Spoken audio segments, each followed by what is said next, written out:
everybody, and welcome back to Writing the Rapids, the show where I, Joe Bielecki, talk to writers about writing. Very often those writers have been recommended to me by writers who have previously been on the show. In the case of this month, it's Shane Jesse Christmas, who was recommended to me by John Treffry. He's also an audience favorite based on my Twitter mentions, so I'm glad to get a chance to talk to him for this episode.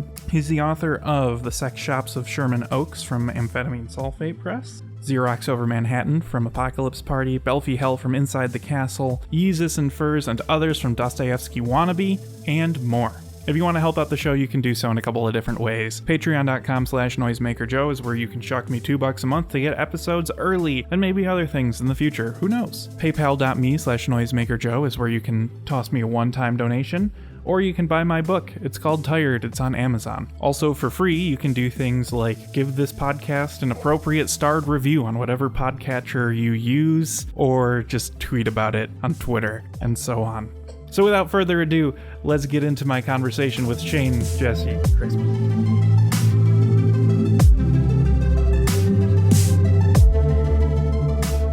As I was reading Belfie Hell recently, I came across a section that I would like to read, and then I think that's a good starting point. Okay. It's on page 216 for those following along. Literature these days shouldn't be modeled, planned, pie-charted against familiar dramatic forms or plot lines or fully formed characters. Everything should liquefy into extroverted sensations or anti-novel auxiliary functions. I'm suggesting that thinking and feeling in literature, I believe, should be about intuitive thinking. And it goes on. The book came out like 5 years ago. So the first thing is, do you still agree with that? Yes and no. Okay. I think I don't.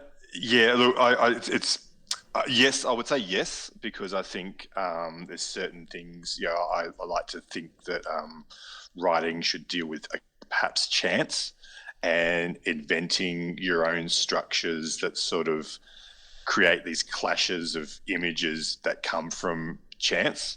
And I think perhaps the way that perhaps what I was trying to describe in that's the essay that's in the middle of the book, which I just decided to randomly throw into a fiction novel. But I like to think perhaps that these structures perhaps make you write more efficiently, and that in terms of the anti-novel, I probably don't necessarily agree in that totally in terms of what's traditionally known as an anti-novel. These days, I'm probably a bit more chilled out in terms of getting on my soapbox about it, and then that's probably come about from just writing a few more things. I do think that there should be pushing some barriers over and trying to accomplish something that perhaps hasn't been done before. But I'm still a big fan of for want of a better term, entertainment. I like to sort of read Ed McBain novels as much as something that's quite like inside the castle sort of stuff, but I'm also like reading, an auto fiction sort of novel as well. But I think at the time of when I was writing that, I definitely had a lot of potential rules that I was trying to sort of structure the work, because Belfie Hell was sort of one of the first ones that I was coming to from a very structured point of view of what I wanted to achieve from this novel. So there was lots of rules there about somnambulist sort of writing, sleepwalking sort of writing, and characters, not that they shouldn't be developed, but we can sort of I do like the idea of picking up the book and reading it from anywhere in the novel as well. So I was sort of coming to it from that point of view. I think one of the things that I really do like about that style of writing, or that perhaps that quote, is I think at the time I wasn't really too sure.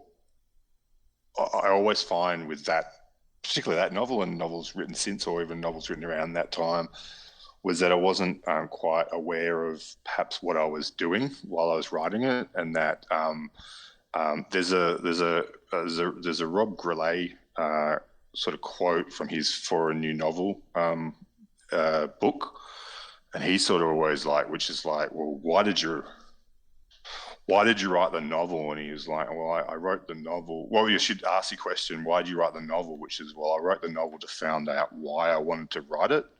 Well, I think perhaps in that particular novel was, getting back to that original quote, was perhaps I sort of wrote it to find out what it was about, what the themes were. I wasn't necessarily too sure what the themes were, and then the themes come sort of after it's been written or after you give it to a reader or someone's reviewed it. There's been plenty of reviews where people have sort of thrown it back, and I'm like, oh, that wasn't too sure that's what I was getting at. But so I think chance perhaps is probably the thing that I still agree with, and throwing a whole bunch of stuff up there just to see how it lands, but having some structures and some rules as per that quote, that it helps you sort of get there as well. Yeah. Cool. I like that you bring up chance. I think that, well, chance and structure. I'm a fan of the idea of like the surrealist parlor games and things Yes. like Oulipo, where it's, Yes. setting up obstructions. I took a writing class where we had like a little kind of section on that. We watched part of that the documentary with Lars von Trier and the French filmmaker, where he has the French filmmaker remake his film like 5 times with different obstructions. I can't remember what it's called, but we watched part of that and then had some sort of assignment to go along with it. But that kind of reminds me of what I was talking to Neverwinter North about when she was on recently, about how like experimental writing should come, in her estimation, from a place of play. And like, I don't know how playful Belfie Hell feels. Like it kind of hammers you with some stuff every once in a while, but yeah. For some reason, I thought that came out after Xerox Over Manhattan, but I was wrong. No. So yeah, it came out before, but Xerox came out pretty quickly after Belfie Hell. Like the next year. Yeah, or early 2019, I think. Yeah. So I was flipping through that again, just today while I was preparing, and like it's just a big block of text all the way through. Yes. And it feels more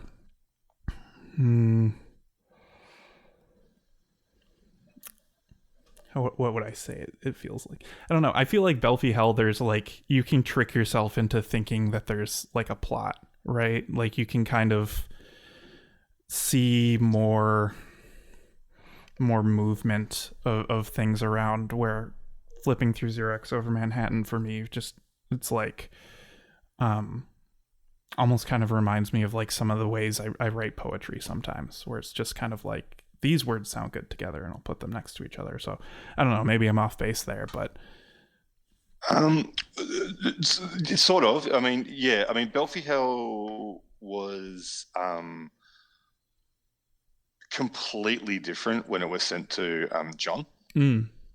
Like very different, and so much so that I think I sent it on a Friday, and then and obviously at the time I'd only really had a few things out on Dostoevsky Wannabe, and for one of a better phrase, that they do work with you and they help you design the book, and they edit a little bit, but it is still even on their website they have these as the rules, which is we sort of are the facilitators for you to get your book out there.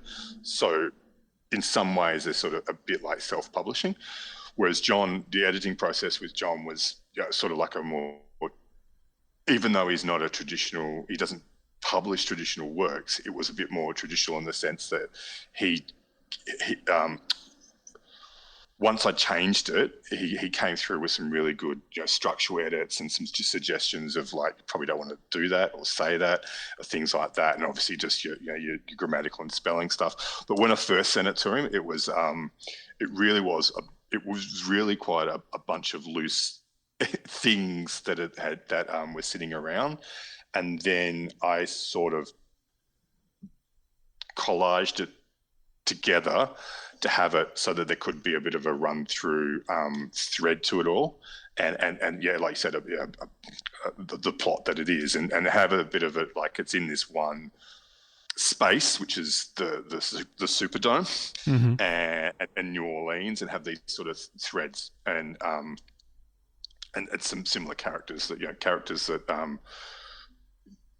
come back and forth or repeated throughout.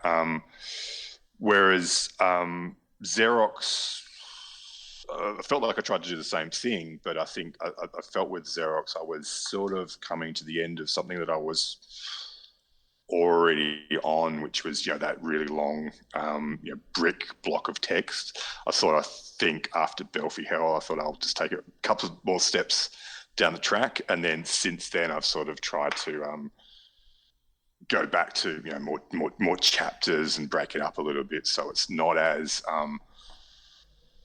delirium inducing for the reader. So even though actually the intent was to have it as delirium inducing and quite mentally frustrating for a reader in some aspects. Have you ever read Eden, Eden, Eden? I've not, no. It's a French author, Pierre Guietta, written in the early 70s, so the 50th anniversary, so early 70s. It was banned. There was a bunch of French intellectuals tried to say it shouldn't have been banned and things like that, and it's quite... I had a friend of mine who read it. I'd never heard of it. This is about 15 years ago, and a friend of mine who's a filmmaker read it, and I went to his house, and it was sitting on a bedside table. Picked it up, and I just opened it. And, when you read something, a couple of sentences, the first paragraph, and you're like, "This is the book I've been looking for. This is me," but someone's already this is the sort of book I've been wanting to read. But what he said was, I was like, "What's this book?" And he goes, "Oh, that book's insane." He said, I started reading it and fell down between the crack, the space between my bed and the wall in some sort of like mental breakdown. And it was just delirium inducing. And I started reading it, and I thought, delirium inducing sounds like a really interesting thing, and a really interesting thing that you could do that. So I've sort of, that's sort of what like that just struck a chord with me. And I was like, that was sort of a big turning point in my writing, in terms of I wanted to sort of do something with that effect on someone, not to hurt people, but just to have this kind of really intense, almost visceral overload of experience, and see how it goes, but still having something that's kind of pulling them back to entertainment. So, that's hence why there's perhaps numerous hip hop stars in there. And things like that. Still got this kind of pop sensibility to it, and then creating something that's kind of interesting, like President Ricky, who's almost a caricature of any sort of president, not just a political, like a POTUS or anything like that. Any sort of president of a oil company or something like that. Any sort of president that is sort of ridiculous, in a way. I think the interesting thing about Belfie Hell's usage of real people is that I feel like over time the context then changes, right? If I had read it when it came out, as opposed to now in 2023, all the Mia Goth, Shia LaBeouf stuff would have felt way different than it does now, which I suppose kind of plays into the element of chance, maybe intentional or not, but fictionalizing people with these names, right? There's a couple of things about that. So B.R. Yeager's quote on the back about, I think I mentioned before about doing things and then perhaps the effect that I didn't realize the effect was, where he talks about them being ciphers. And, you can almost project onto them. It's not really who they are. Mm-hmm. You don't really need to know much about Shia LaBeouf and Mia Goth. And probably in 2018, Mia Goth, most people wouldn't have maybe known much about her. She's subsequently since then become the star that she is, but probably people would have known more about Shia. So you could sort of project onto them, and then as you read it, you don't really need, like I said, you don't need to know who they actually are. It's just sort of their counterpoint to have a name, right? And originally they weren't actually these people. They can't come up with the original names, but they had all these just various different normal names. They weren't famous people. So there's that. So B.R. Yeager read it, and I wasn't sure that I didn't really understand what I was doing, but he's subsequently said that's sort of what's happened, and I can see that from his point of view.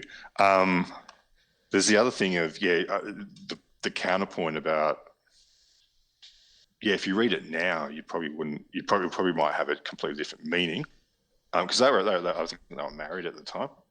They were both married at the time, and I've seen tweets where people thought Mia Goth, the name sounds like something that I might have made up because they didn't know who she was. Yeah, so I've seen tweets like that. They didn't realize who this person was. I think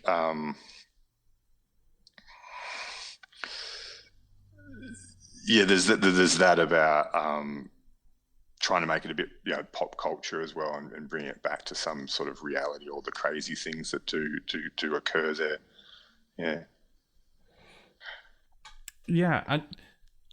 You saying pop culture sort of maybe pre-answers or recontextualize a question I had, but it just seems, looking at your work and the names of books and things, like it feels like there's a sort of focus on America and Americanism, and obviously you're not American. So I was wondering if that was like a thing, because Yeezus and Furs is clearly a Kanye reference, which itself is recontextualized to hell and back now. And place names and titles and Xerox over Manhattan, stuff like that. Like, is that just like how pervasive America is, or do you have like a specific like interest in what the hell's going on over here? Well, firstly, it's because it's fun to write. It is actually, some of it, like I must do because it's one of the things. It is I guess a theme, but I wouldn't go so much to go, I'm really interested in celebrity culture or interested in skewering it at all. That's just not the case. I mean, really, all those characters in Belfry Hell came about because what was there wasn't fun for me writing it, and then once I sort of started throwing in all these people, it became like really fun to write out, and then it extrapolated to this thing of like, oh, there's a theme here, like why don't I make all the other sort of minor characters, these hip hop people, stars from perhaps my youth. So that became fun for me to write. Some of it again is just chance. Like I didn't really, Yeezus and Furs is it's obviously a play on Venus and Furs, which I just really just thought was neat. Mm-hmm. I was like, that's neat. I need a title.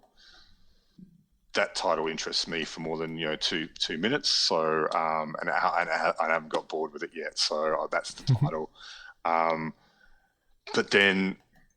I've played around. Well, I've Googled image, Yeezus and Furs, and it comes up with, actual, photos of Kanye or Ye and lots of furs, and then it comes up with the cover of my book. So it kind of works. And this other thing that's gone a bit odd there, but look, I wouldn't go, like, I know there's people that write novels and they're like, oh, I'm interested in skewering celebrity culture and all that sort of stuff. Like, it's interesting, but it's not really a theme of what I'm doing. Yeah, I'm probably more interested in, definitely since Belfie Hell, like when it came to doing sex shops with Sherman Oaks, there's no celebrities in any of the books really since Belfie Hell. That's pretty much the only one. Sure. Even though, but you talk about America, definitely. I'm fascinated by all those sorts of things in the same way, perhaps that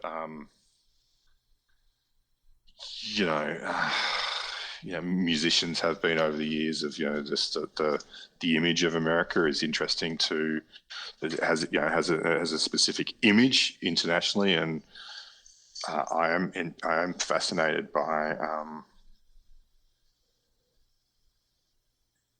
the way it looks and some of the sounds of names and place names, and I'm interested in big cities and how that there's a movie called Manhattan, which is a black and white movie from 1920s, I think, and it's just this black and white film, lots of steam and lots of these big cities, and I think, well, where are all the big cities, like that, which are sort of these all-encompassing, sort of horrific cities that just almost destroy you. Then I think, well, that's where I want to set the stories. I never used to. I used to just write like, it's a city, because I thought all cities were the same, which they are. They have these similar things, but I kind of like, I think just to keep it interesting for me, I'll move things around and mix it up, just to make it more interesting. Yeah. Okay. So I'm interested in the publishing experience, because Dostoevsky Wannabe has been on my radar for a while, but I don't think I've read any books that they've actually put out. I mostly have just been fascinated with their like their publishing models of like, we'll market for you but no royalties, or all the royalties but we won't market for you, sort of thing. But like, your experience is interesting to me because you've kind of hit like beyond DW, Inside the Castle, Apocalypse Party, and Amphetamine Sulfate. Like, you've kind of made the rounds of like the big presses that are on my radar, with like a couple exceptions, but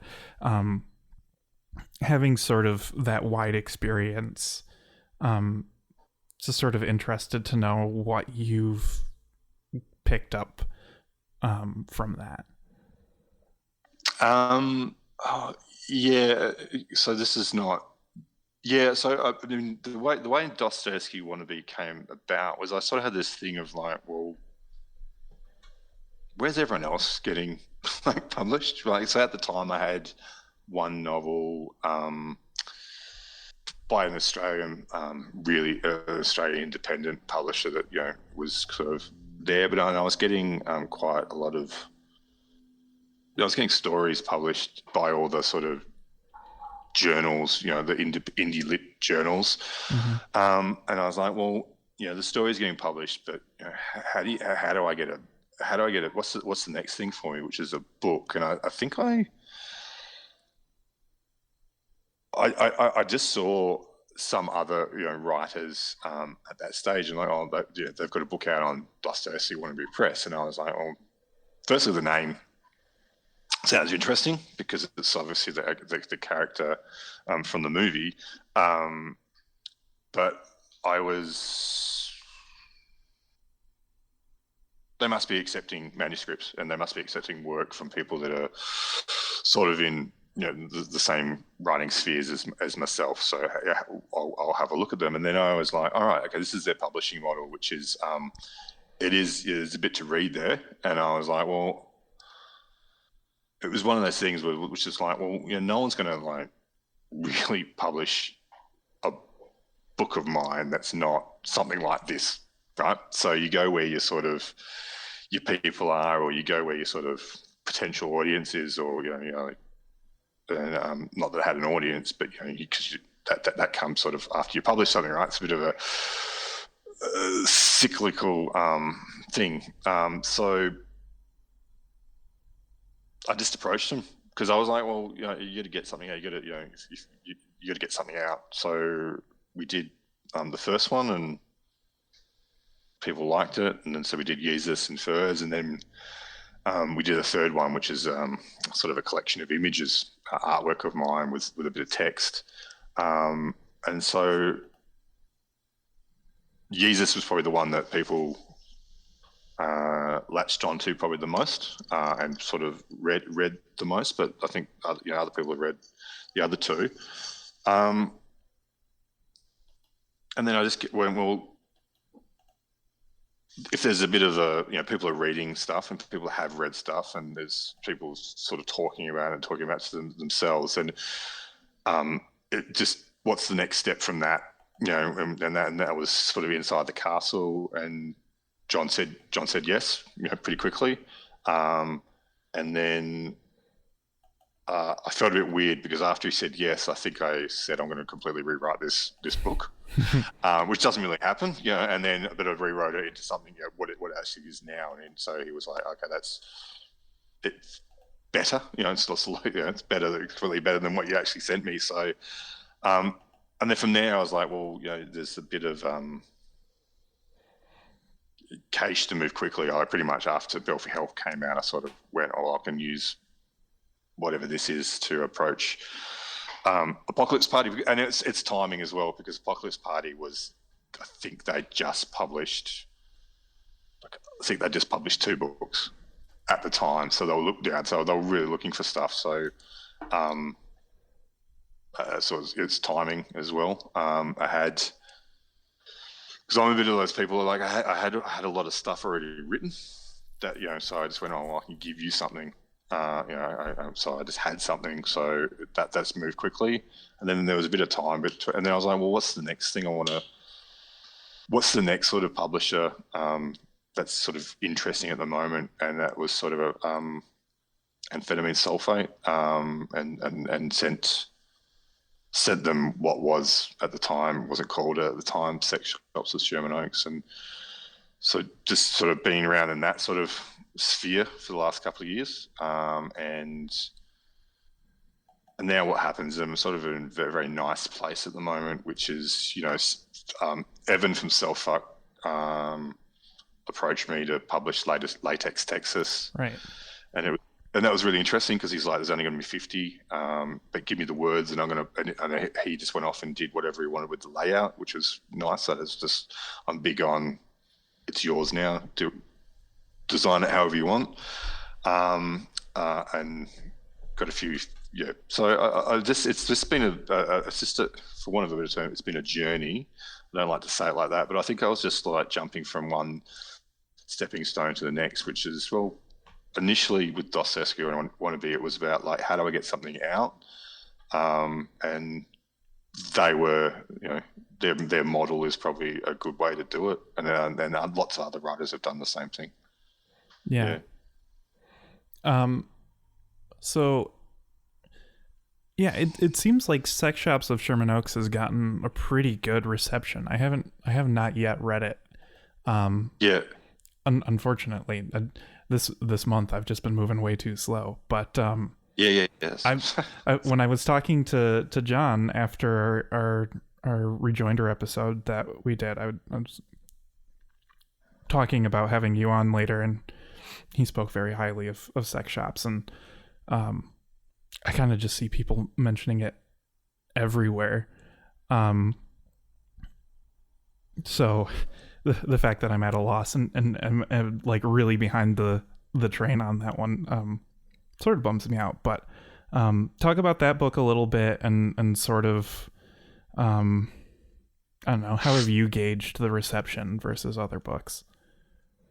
I think one of the first interesting things as an author about sort of initially approaching amphetamine sulfate was I was actually a little bit scared, just because of probably their aesthetic and what they have published, and then and sort of being a little bit of a having listened to Philip's music in the past as well. I was like, this is I don't know if this is sort of it seems like the right space for me, but I don't know if it is the right space for me, and things like that. But it was obviously like I mean I have this thing where I'm for a while there I'm gonna try and write a manuscript a year, and so this is the other thing, banging back to the publishing experience. It was going to be like I'm going to write a manuscript a year and I'm going to send it somewhere and I'm going to see if it gets accepted, and if it doesn't I'll send it somewhere else. So I think I was sort of looking at amphetamine sulfate. What was appealing was because Philip has this attitude of the books aren't going to get sold on Amazon, and they're not going to have barcodes. But he really works hard to get the books into stores, and he really works hard to get the books out through distro, which was something that sort of in indie lit was something that was sort of wasn't really there with Dostoevsky wannabe. It was sort of like you do their own work. So it was sort of like that was sort of what was appealing. That was one of the things about that did appeal about amphetamine sulfate. But I think one of the other things was I started reading some stuff online, and I was like, this is really interesting. And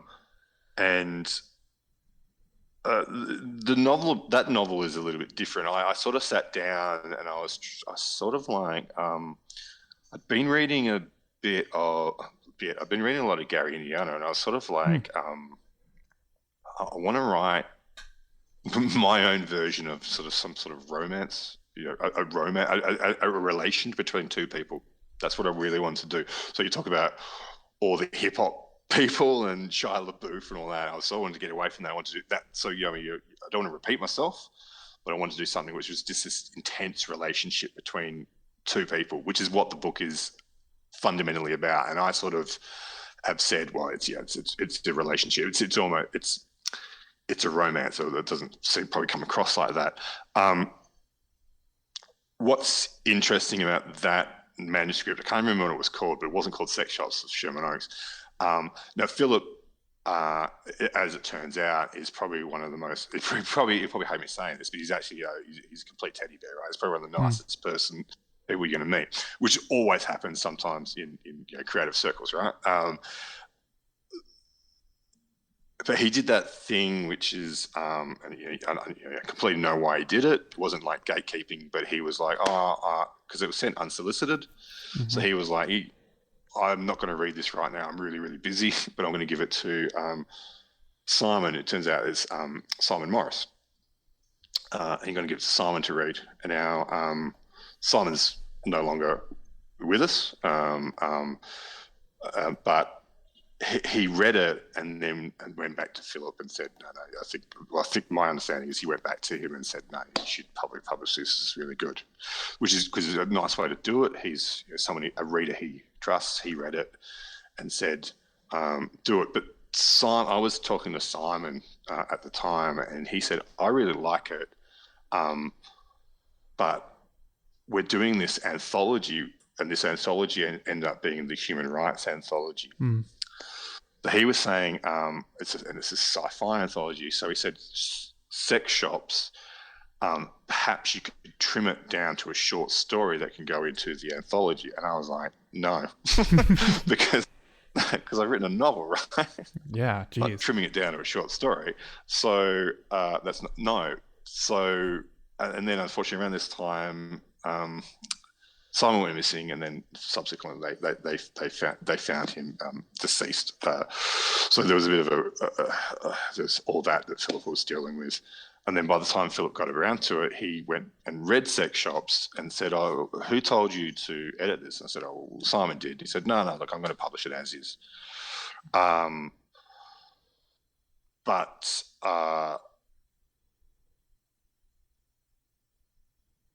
because I'm not too sure if I want to publish it as a novel, standalone novel, or just publish it in human rights in total, right?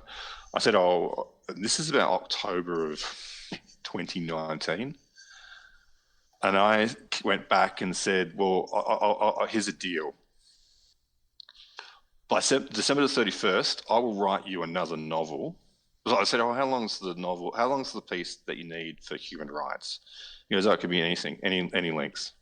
So here's the deal. I'll write you another novel that fits more into the theme of the human rights anthology.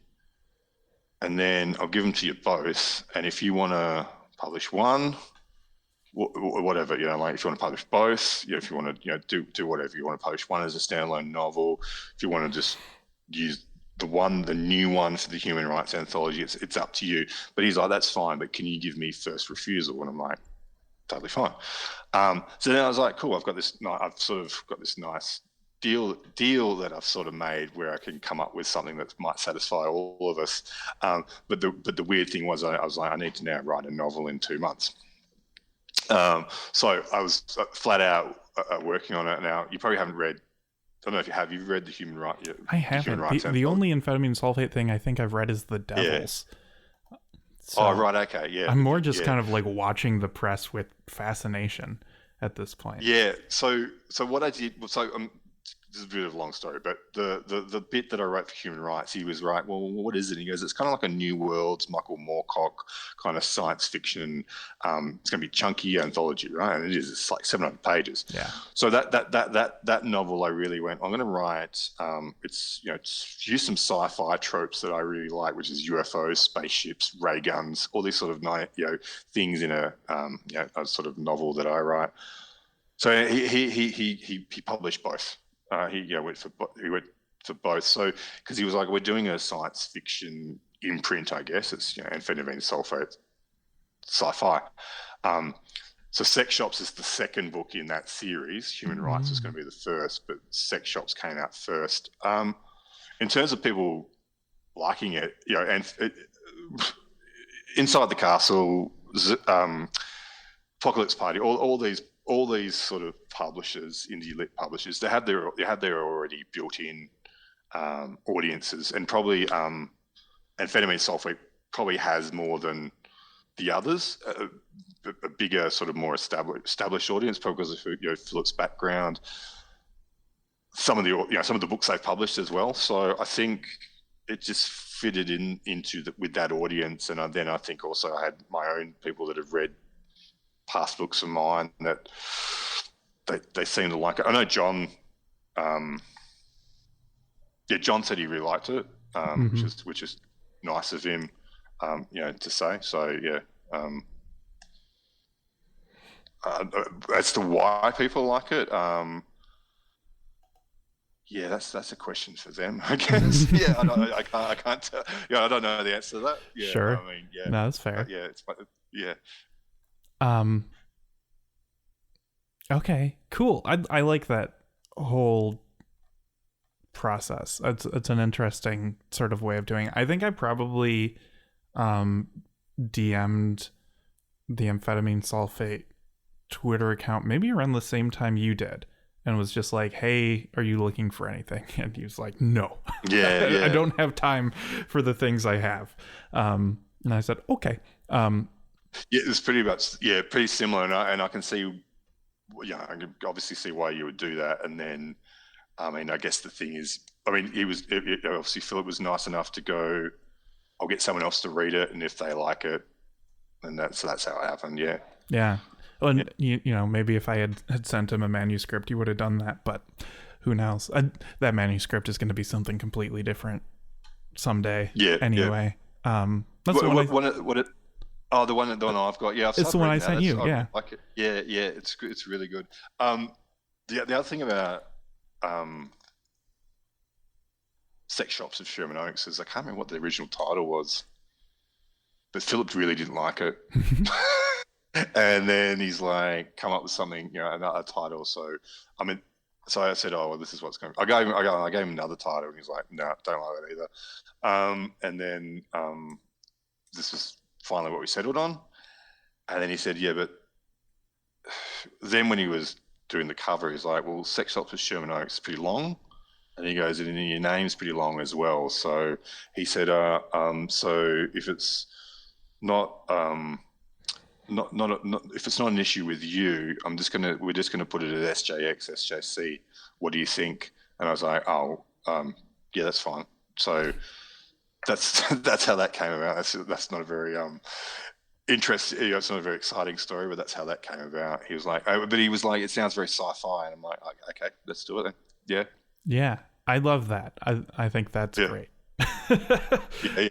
That's super good. I also want to note, I have read Thomas More's Alone, so I forgot that came out through Amphetamine Sulfate too, and I didn't want to be incomplete with my words. Okay, I like the idea too of your whole doing a manuscript in a year sort of thing. I sort of I know you do it in a different way. Obviously, I'm pretty loud about the fact that I do National Novel Writing Month every year. Oh yeah. So and you've talked about constraints here at the beginning. So kind of like, how is your writing process, at least when you were doing that, right? Like what did that look like? Are you interested in the structures of how I've come up with to do write a novel in a month? In a year? Yeah. What was? Look, John always said, or has said, don't pull back the curtain too much, and let what I would say is, I think writing, especially when you're writing in your 20s, and it's like you write all this stuff, and it's, or not writing in your 20s, but when you when you first start writing, and it's sort of a little bit like it's not really your style. Yeah. And then you just keep writing, and then I think what happens is when you find your style, that's because you impose some sort of, well, you sort of naturally impose some rules on yourself about how you're going to write. And I think what happens is those rules or those structures make you write more efficiently. So I don't write every day. I write. Writing's probably one of the things that I do last in terms of my responsibilities. I have a job. I have people I need to care for. So I write when I sort of get a bit of a spare moment. So without going into the way I do it, there's definitely a collage technique that I sort of use. I have lots of, I sort of usually have the novel over about 4 or 5 different Word docs, and then I sort of put it together.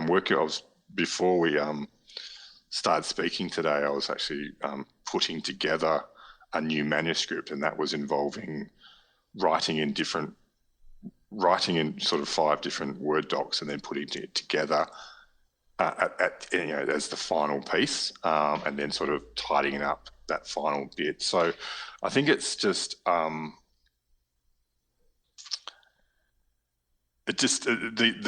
structures or whatever just helps me write that way, so I can get it done in that efficient manner. Yeah. I'm big on sort of having some texts and sort of pulling all the nouns out of a text, and then having a bunch of the nouns, and then putting the nouns together as a sentence. So so things like that. So you're talking about serialist games, things like that, and I know there's all this chat about chat, the AI thing at the moment, but those sorts of things are interesting tools where you can kind of chat I did play around with it last week for the first time, and it does spit out dog shit. Like, it does spit out, like, I was playing around with, like, can you please write a short story in the style of J.G. Ballard, and then can you please write a short story in the style of Bret Easton Ellis, to see what would come out. And it is like a 15-year-old high school student wrote a story like in the style of J.G. Ballard, but so it didn't necessarily appeal to me. But there are some other things, that you can use to sort of do that, which is especially when I'm putting all these images together. I have a document which is all the images, but then another document which is sort of the plot and the character sort of stuff, and then you put it all together at the end. So it is a bit of a collage. You can probably tell that obviously from reading it, and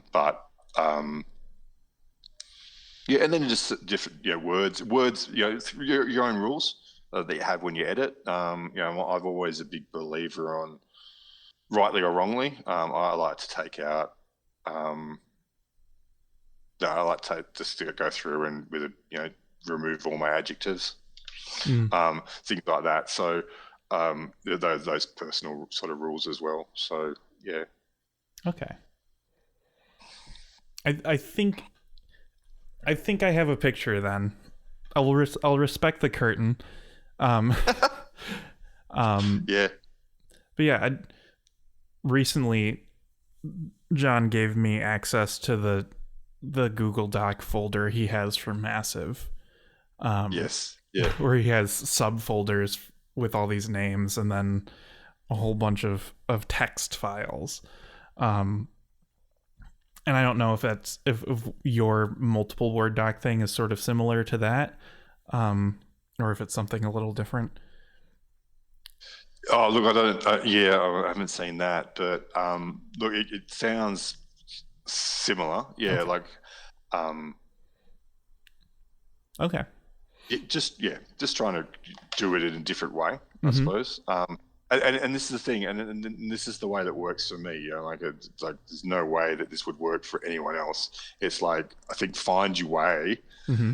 I'm definitely not trying to give anyone advice here about writing, because right. I think the thing is, it's the way it works for you, and in the way of you telling your story and how you get it down, and that's just the way it works for me. I've tried to write, for want of a better term, in a more normal way, and I couldn't do it, and it was really frustrating, and it just didn't work, and it wasn't great. So this is the way that it works for my art. Sure. Yeah, no, I like I think for me, like, this whole show has been sort of an exploration in figuring out how I'm supposed to do it for myself. Yeah.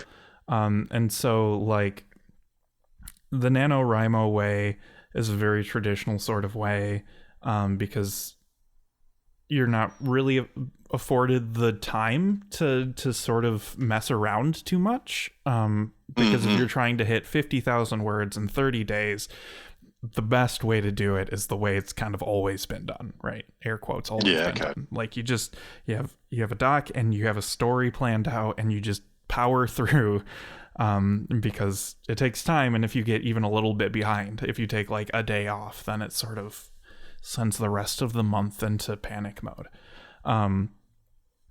And which is not to say, and which is not to say I don't do traditional things, which is, before I sit down, like, what is this book going to be about? I'll have some things about what this book's going to be about, and who are the people in it, and like film directors or screenwriters, perhaps they might not have a screenplay, but they'll say, this is what we're going to do in this scene, and this is where I want you to get to. That might be more closely aligned to, right. Like, where do I want to get to with this book, or these bunch of pages, or what's the tone? So like I said, Sex Shops was going to be in my head, was going to be a romance between two people, or a relationship sort of drama, in my own, whatever that way that comes out in my style. So right. And I like that idea, right? Like, the band The Mars Volta Yeah, okay. talked about their albums kind of like that, where they were like, dodecahedron, or no, what is it called? Octahedron? Octa something. Darn it, I can't remember. One of their albums are like, this is going to be like our acoustic album. And with like 2 songs in, I don't know. out the window. Yeah. Uh, but I like that because that almost feels like an exercise a professor would have students do after you're dead, right? Where like, here's like a writing exercise of like, write Cormac McCarthy doing a space opera. And then, I mean, what would that look like? That's super cool. So like once you yourself have sort of like confidence in what your voice and your style is, doing those exercises yourself, I think is fun to do too. That's why probably the amphetamine sulfate anthology is really interesting, because they sort of gave the same, they gave the same idea of what it was about to Thomas More as they did to myself, as they would have done to Blake Butler or anyone who's in it, right? They said it's going to be like new world of science fiction. That was, we were sort of hark back to that, which is like this anthology of new science fiction, but it's a science fiction anthology. And I'm like, okay, that's pretty loose, but it has some sort of framework. But then there was also, well, what's the word count? Oh, there isn't one. So everyone's gone off on that sort of minor little tidbit and come up with their own sort of version of their own science fiction, and that's probably why that's an interesting anthology to myself and to lots of people who've read it. Because what's Thomas More's take of science fiction? What's in the book, right? It's completely different too. I've seen him being interviewed, and he's like, that's not like, you'd think science fiction is probably a bit more in my wheelhouse. Mm-hmm. As opposed to his, right? Compare, blue, right?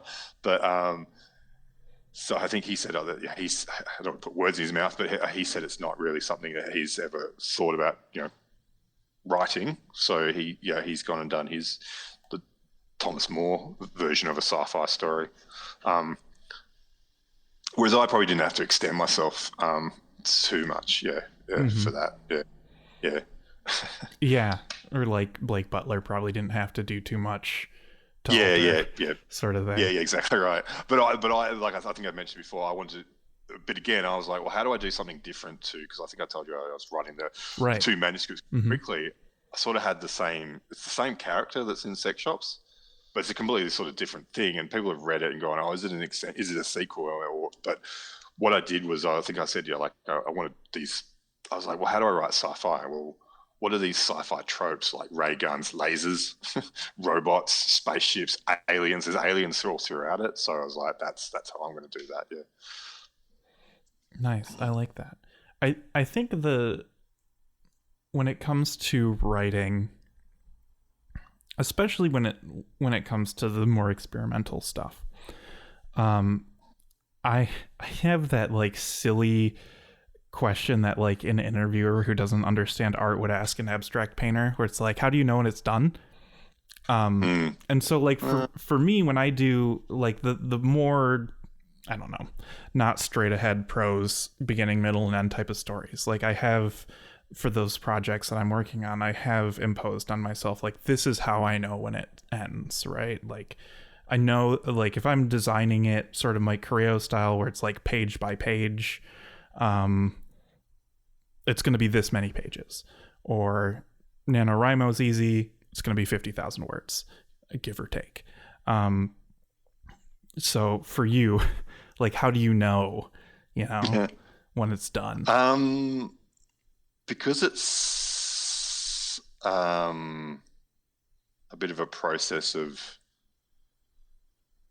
collage, I'm a little bit, it's word count, so it's going to be around a certain word count for this sort of project. I sort of write paragraph, and so when I was talking about different Word docs, each Word doc is split up into a sort of paragraph as well. That's a separate paragraph from the paragraph before. Even though in some of those Word docs, that story is the plot in that story is going through as a thought line through it out. But look, it can, openings and closings can be just something like, that paragraph is really good, and that paragraph would be a really good paragraph to end it. And this paragraph over here might be really good to actually open the book with. So it's nothing more than really that in some instance. I think, and that's what happens with sex shops, because it does rely on that chance as well. So I'm not going to sit here and go, it doesn't have to be I really am putting it together to see how it goes in terms of chance. Chances is it might not always work, or it might, or it just ends, because there is a bunch of stuff put together, and the plot just happens because of the chance aspect of it. So, I mean, you were talking earlier about the fun of creating, and so I think, that really, I do like to think of it as, the playfulness. There's the writer. He's a writer. He's all sorts of things. He's a painter, sound guy, Brian Geisen. He has quite a lot of little, not pithy, but he has lots of quotes, and you could almost put. I almost think this is like something. When I heard this, I was like, this is just such a good attitude, and sort of ties into. It's like one of those quotes I was saying before. When you read a book and you're like, "This is me." Mm-hmm. This is almost a quote where I was like, "Oh, this is me." This guy's articulated it already, and things like that. So he was saying, enjoy inventing things for fun, because life is a game, not a career. So I was kind of like, well, because I'm not under any illusion that I'm going to, I'm not going to be able to quit my day job to suddenly rake in lots and lots of millions of dollars from writing something like Sex Shops with Sherman Oaks, right? Mm-hmm. So if I take it like that, then, well, this is I have that freedom to create and be playful with the books, and go, well, I can sort of just, that's the ending, and that's how it's going to be, and that's it. It's sort of, maybe when I was talking about before, when I don't know what the tone is going to be and what I want to do and where I want to go, that may sometimes not include like the ending, like the perfect ending. It might just end abruptly, and I think a lot of my novels do just end abruptly in a way. Yeah. That's the story. That's the moment of their lives. Yeah. Okay. I like that. I'm satisfied with that. You passed the test. A+. The last thing, I promised my wife I would ask this question. What's your wife's name? My wife's name is Katie. And Katie, I was reading some of Belfie Hell out loud earlier today, because you're supposed to read to a baby, and this is what I read to my baby. Fantastic. Is whatever I'm reading at the time, and as usual. Talk about James Franco and I kind of added a little bit. The guy James Franco is friends with, he doesn't really appear in the last third of the book too much, does he? There's parts where he's like mentioned an awful lot, and I don't think it was one of those parts. But as Katie tends to do whenever I read an Inside the Castle book out loud, she's like, okay, so like, what is that? She likes much more traditional books. And is that the question? She was trying. I was trying to explain to her like what's going on, like why the book is that way, and she's like, okay, well that doesn't really make sense. And I was like, well, it's an anti-novel, And she's like, well, what is an anti-novel? And Yeah. while this is happening, the baby is sleeping like in my arms, so we're whispering, and I can't let myself get excited about what we're talking about. And so I said basically it's something like it disrespects the structure of the novel, and she's like, okay, but why? Right, okay. So as we're running up against an hour, what actually is an anti-novel, and why would we do that? What is I don't necessarily, because anti comes across as being like a negative, right? So I was looking through the book for a new novel by Rob Grellet recently, and what I thought was it's probably not necessarily that I'm writing an anti-novel. It's or I believe in perhaps anti-novels. It's probably just doing writing a novel that's just perhaps different to a traditional novel that has there's got to be freaking character development, and there's got to be conflict, and there's got to be write what you know, and all these sort of things. I was kind of like, well, none of that's really interesting to me, and I don't think I can. Perhaps it's not like, or you got to know the rules to break the rules. Well, I don't necessarily agree with that, and for a variety of reasons, and I won't go into that. But I don't know if necessarily. I mean, I guess maybe there's novels, and there's what is a traditional 19th century style novel, and then there's perhaps everything else, and I guess everything else might just come into an anti-novel. Now, why is probably because I've got to be not that I've got to be true to myself, but I think I was mentioning it earlier. Is like, well, this is just what I did, right? Like, this is what I want. This is how I write. So the why is perhaps it's more this is my abilities. But also, I'm a big believer in what novel do I want to write? It may be the novel that I wanted to read when I was 15, or I want to read, and perhaps what's in my head is just got to get that down, and that's probably the book that I probably I'm howling when I'm writing it. I'm really enjoying when I'm writing it. It probably would be something that I would want to read. I don't think that book, Belfield doesn't. I don't think there's many books like Belfield Hell, perhaps. And so that's the answer. That's the why. It's not really. But I also do think I'm not a big like we've got to challenge, we've got to overthrow, and we've got to break down, and all that sort of stuff. I think everything can coexist. I think sometimes the anti-novel, or definitely some of the motivations in experimental novels, comes about because we want to destroy, right? And we want to get rid of. And I'm a bit of a those people aren't going to be interested in me. It's not for them. They're not going to be interested in me, and it's not for them. So I'm not necessarily. I'm a lot older than perhaps I'm in my 20s. I might have been like, I want to take them on and destroy the novel as it is. But that seems like highfalutin kind of ideas. I just think why just to do something different. And really challenge the idea, challenge the reader as well.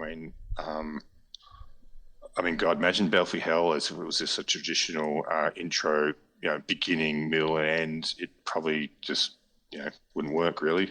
Sometimes plot's not everything, and sometimes it is, and sometimes it should coexist. But sometimes style is, sometimes style can be just as interesting as substance, and sometimes they can coexist. And I think we should try and play around with different things to get a more interesting thing for readers as well.